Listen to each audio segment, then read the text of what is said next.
Hey guys, GHAZZY TV here with another Path of Exile 2 video, and I'd like to talk about a little bit about the current state of minions in Path of Exile 2, which I've been playing quite a lot. And before I dive into that, I'd like to point out that the MTXs looks fucking amazing. That's all I'm gonna say. This is a warrior, titan, summoner that I'm currently working on stream.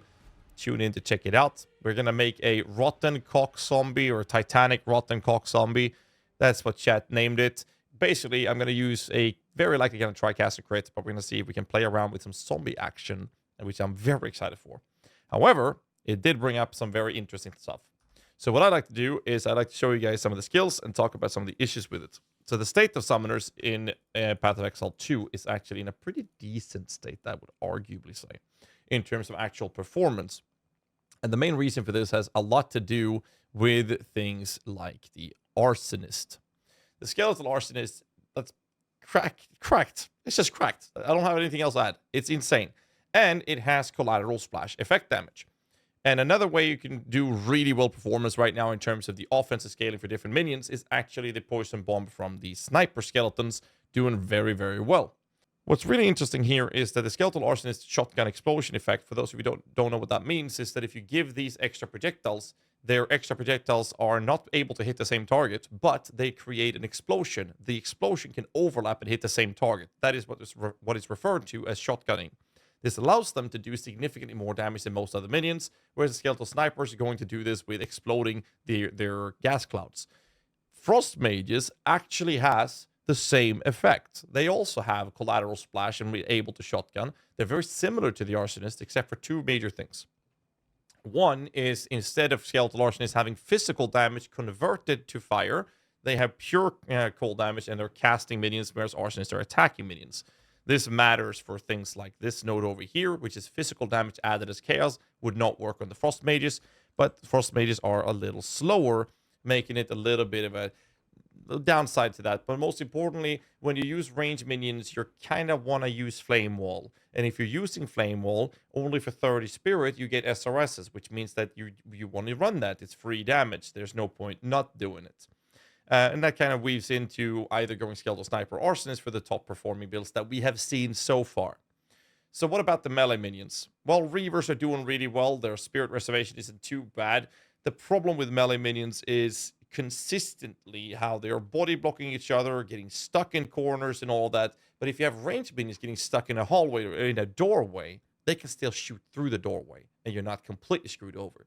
So that is one of the biggest issues right now with minions when it comes to Path of Exile 2. It's body blocking issues. And another problem to add to that is that if you outrange minions in Path of Exile 1, all of your minions gets immediately teleported to you. And in Path of Exile 2, they will die. And what happens instead is you're going to get a respawn timer that happens instead, which you can see when they die, the real respawn buff shows up in the top left corner. And once they hit 0, assuming no other minions died in that time frame, all your minions gets resurrected at you. It's super, super, super frustrating. Even more so if they get stuck in a doorway or a hallway that is not far enough for you for them to die to then respawn, but then you can't outrun them or you get stuck behind some monsters and your minions are in a different room, not able to do shit for you. So there's obviously a couple things around this. I hope that they were to introduce something like Convocation for Path of Exile 1. And for those of you who don't know what that is, it's basically a skill that lets you teleport your minions to you. I really hope they're going to implement that for PoE 2. I also think that they should change the feature of them dying and instead teleport to you. They have the tech for this, which is shown in today's patch that we saw earlier, where minions in the ultimatum encounters would actually teleport to the level that you are when you go up and down the elevators to avoid having minions getting stuck above or below you. They could do this as well, but they're not. I don't understand this decision making. The other problem that comes to minion variety is a couple things. One is you can't generate corpses on boss fights, for example. This it puts away things like unearth or zombies. However, zombies are able to be generated through power charges, which is what I'll be trying out with this build I'm working on. This means that these build or abilities are exclusive use for clearing. But if your build is already set up to be able to kill a bunch of monsters, why would you need to use unearth then? It just feels kind of like this is going to help you clear, but if your build is already able to kill a bunch of monsters for you to generate unearth, then you don't need to use unearth in the first place. So it's a really cool ability, but it gets thrown in the bin because it's not worth bothering at all. And some bosses have some ad faces and whatnot, but like it's not enough to make use of an ability like this, which is honestly a shame. And this is because of the fact that you're not able to generate corpses on boss fights. So I'm not sure how they plan on balancing this, but the biggest problem with the minions in the current state of this is actually spirit balances. SRS costs 30 spirit to get 10 with quality 11 SRS minions, which is really crazy. It's insane how effective that is. Skeletal Warriors at level 18 gem that I'm looking at right now has a 20 spirit reservation. Not much at all. Snipers have 30. Arsonist is sitting on 30, same as snipers. Skeletal Frost Mages, for some reason, are equal to the Arsonist, but they cost 39 spirit. Sure, they bring you some defensive gains, such as slow. I'm okay with this specific part of it. However, we go to Reavers, they cost 30. After this, it goes bananas. Now we have Stealth Storm Mage, which is 39. They're not that consistent on applying shock, and they also need a dead actual skeleton to use their ability. 39 spirit, that feels like a lot. Very few builds will utilize this. Even as a shock bot, which we tried in the Arsonist build, but that, that we don't use it anymore because we kill bosses so fast we don't barely see the shock before they're dead. And then we come to the next part. Skeletal Cleric, I like this. I like that they have a cheap spirit cost. They're only there to heal and resurrect minions. This one's I'm fine with. But what about the Brute? This is 48 spirits. They hit hard, but they're melee, so they get stuck. And you're spending 48 base spirits? That's a lot of spirits for something like this. I think it's crazy. I'm not a big fan of these parts with it. And I think that because we're forced into this whole idea of using SRS, that creates this really weird scenario where you have physical damage dealing minions with conversion to fire, which means that we are very likely going to want to run some stuff like flammability and scale fire damage. And if you're scaling fire damage, why would you not run snipers with a gas cloud for explosions? Or why would you not run arsonists? Because now you're using flame wall.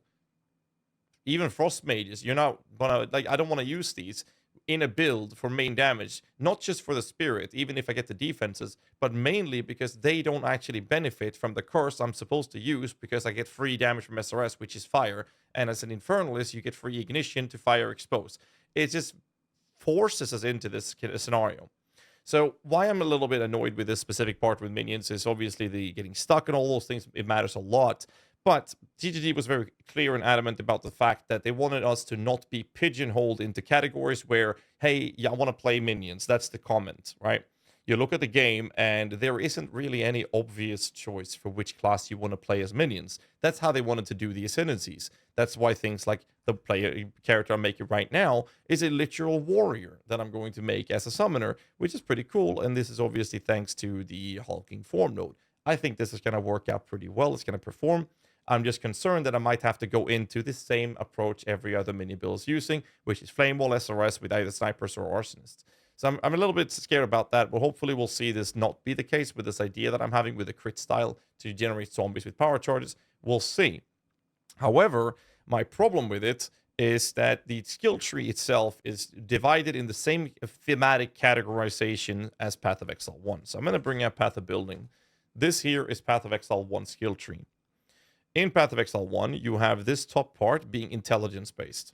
This part here is intelligence and strength-based. This part here is strength-based. This part is strength and dexterity-based. This is dexterity, and this is intelligence dexterity. Path of Exile 2 have the same part. Intelligence part at the top, strength intelligence, and then we have strength dexterity, we have dexterity, we have intelligence dexterity. What is the difference between these two trees? The middle. I can path through the middle and get access to the other side of the tree. But in Path of Exile 1, we're incentivized to play certain types of ascendancy classes for specific type of builds. In PoE 2, you can't go through here. So I was really excited about playing Gemlin Legionnaire, which is a mercenary that starts down here, as an actual minion build. The problem is, you need minion revive timer, not just because of them for them to resurrect timer faster when they die, but mainly because when you outrun them as they get stuck, they're gonna die and you need to resurrect them. To get those nodes, I would have to go from this part of the tree and immediately path over to where the warrior is, and the warrior already has a set line of a lot of travel nodes before I get access to the very first minion node, which is just damage. Then I have to continue traveling up here to pick these nodes up for the actual revive timer. Once I have this, then I still need to path all the way down here to grab these nodes for faster revive timer. It's just so many nodes. I cannot fathom a high-performing mercenary minion build because it's on the opposite side of the universe. I am then inevitably pigeonholed to playing maybe warrior. Hopefully this will perform, but you're playing a witch or a sorcerer. You have to play the witch, right? You have to go up here to play an actual summoner. So I am pigeonholed into it anyways. So I've been talking about this on stream before, and I think that one of the cool suggestions to fixing this, just to spitball the idea of this, is utilizing the feature they have in Path of Exile 1 with the Atlas passive skill tree, which is called gateways. I would have loved it if there was a node, like a big keystone here, saying like gateway or something, or intelligence gateway, or whatever they want to call it. And if you spec that one, you would be transferred over to be able to start from this part of the tree as well. I think that could be a cool solution to bridge the gap of these type of builds to not pigeonhole us, which is what they said they didn't want us to do. But as of right now, we are literally in a position where if you want to play minions, you can go for this. Now, obviously, we don't have the Templar class yet. But again, even if that allows us to play minions, which I am expecting, we also have a Druid summoner. We don't know which part of the Druid's going to be at. I'm actually assuming it to be in this place. We cannot really play a mercenary minion build. So that means we're still stuck on this idea that because minion nodes are over here, we have to be on this side of the tree. And if you want to start that on any other part, you're not able to get up there. So I'm not sure if that is intentional and if that's going to get fixed with more classes and more builds getting introduced to the game. But that's kind of my take on it so far. And that's kind of like the state of minions are in the current play. I will also mention that for endgame playability, when it comes to high-performing endgame builds, right now, the most commonly seen one in the community is Creperian's Life Stacking Arsonist SRS. Fantastic.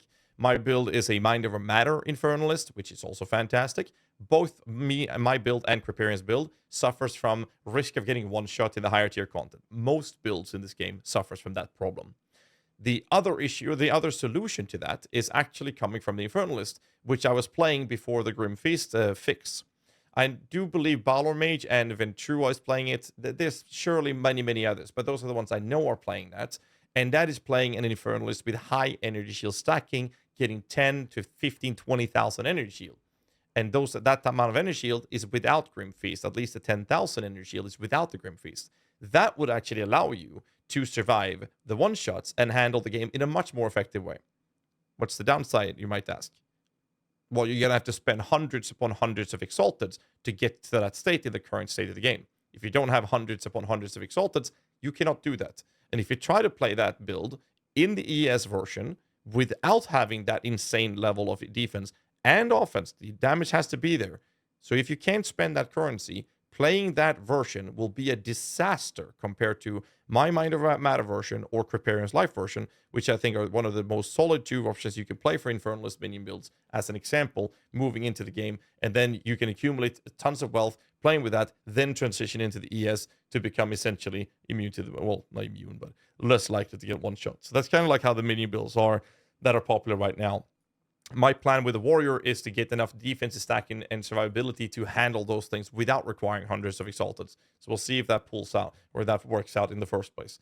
But that's kind of like where we are right now with the state of summoners in Path of Exile 2. And I wanted to make this video to shed some light on it. Got a lot of people asking, and I'm going to stop ranting now. Don't forget to hit the like button, subscribe for more content, and I will catch you guys in the next one. Till then, stay safe and keep rocking.